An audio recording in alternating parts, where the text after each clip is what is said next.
wat geskryf is deur voormalige wêreld surfing kampioen Shaun Tomson is hier in die chatNOU studio om vir ons meer te vertel oor die boek. Nou Shaun het die boek geskryf oor 12 stories van sy lewe. So welcome Shaun. It's a great privilege to have you in the chatNOU studio. We give handshakes, yeah. Nice to meet you, Shaun. Yeah, it's great to be here. My Afrikaans is baie sleg. Ooh. So ek sal in Engels praat, okay? Ja, ons kan dit in Afrika. Vir jou, Shaun, vir jou enige iets. So, your book was inspired by an exercise you do with young people. Yes, Tell us more about the code. So it all started out, a friend of mine contacted me. One of the most famous surfing breaks in the world was having a severe environmental challenge. And he said, I want you to give something to a group of kids that are going to come down to the beach to make them more environmentally aware. So I wrote a little card and I called it Surfer's Code, 12 lines. Every line began with, I will always paddle back out. I wrote the basic lessons that surfing had taught me about life. And then I printed these cards up and I printed 100 up and then 1,000, 10,000, hundreds of thousands then were eventually distributed. And after they were distributed, I wrote a book.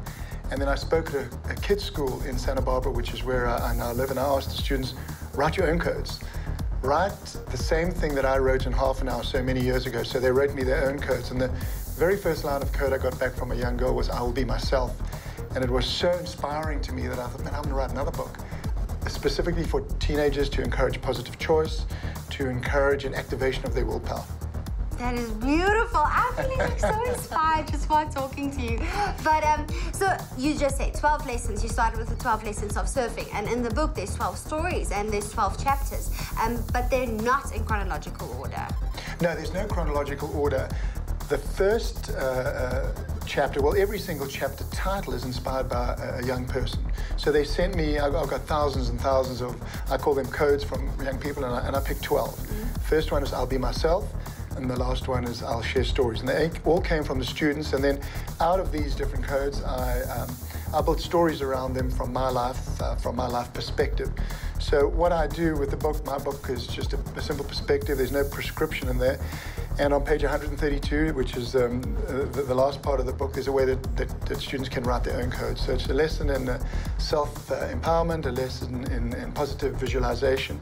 And I give a perspective, and then kids do the work and create their own future. That's beautiful. That's so amazing. I know what I'm doing tonight. But why would you say is a book like The Code so important in 2017? Well, the future is the students. The students have the power. The students are going to be running the country.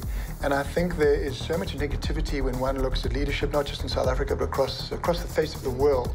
There's a lot of negativity. But when you speak to students and when you let them write their codes and tell you what's important to them and what they're going to do, it's like amazingly inspiring. And it's not only inspiring for themselves, it's inspiring for their friends. And it's inspiring, I think, for the world. So the goal is to get young people writing their codes and sending it out through social or whatever platform they want to do to just inspire us. Because every day you open the newspaper and it's like such a downer.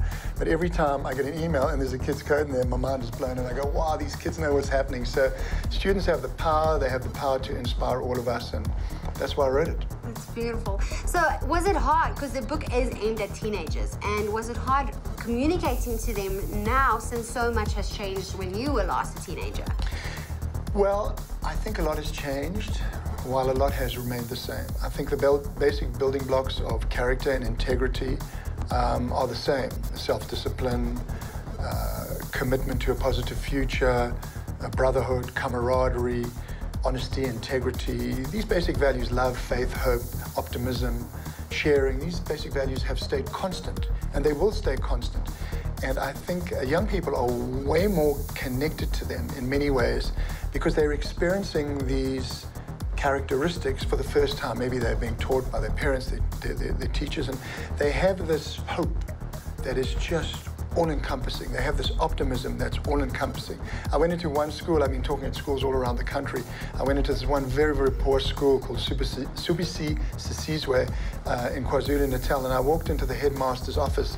He had the South African Constitution, and right above it, he had this famous line from a speech of Martin Luther King Jr., I had a dream. I had a dream, and I walked into the school, and all the kids had that same dream. They were, they had nothing except their uniforms and this capacity and eagerness to learn. And I walked out of there and I was transformed. It's amazing. Beautiful. I'm just saying beautiful the whole time.